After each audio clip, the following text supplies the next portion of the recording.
Beach, recently evacuated 1 year ago from Japan due to the meltdowns.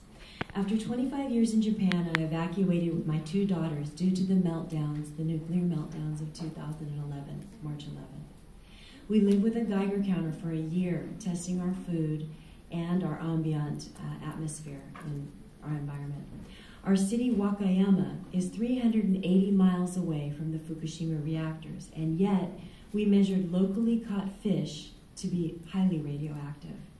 In October of 2011, a city councilman's soils test revealed radioactive cesium to be 5 times that of pre-Fukushima levels.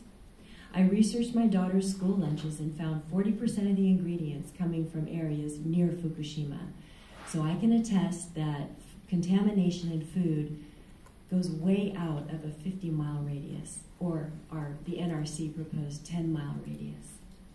40% of children who remain in Fukushima are diagnosed with tumors and other anomalies of the thyroid gland presently. In Tokyo, radioactive milk from Fukushima is diluted with other milk and is legally being served for school lunches to the children. This disaster has torn apart families and communities throughout Japan. Entire towns have been abandoned and thousands of homes and businesses have been lost due to radioactive contamination in Japan. Tokyo Electric Power Company, the owners of the reactors, told us that Fukushima could withstand large tsunamis and earthquakes.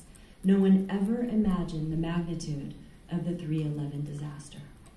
I cannot remind our board members tonight of their immense responsibility to protect our children, our most precious resource, from a nuclear disaster that Southern Cal Edison cannot control.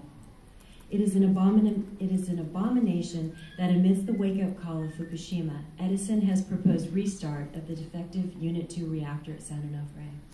I stand for my children and demand a fully transparent adjudicatory hearing with independent experts outside of the nuclear industry, outside of Southern Cal Edison, representing the people and representing our children. Thank you so much for having me tonight.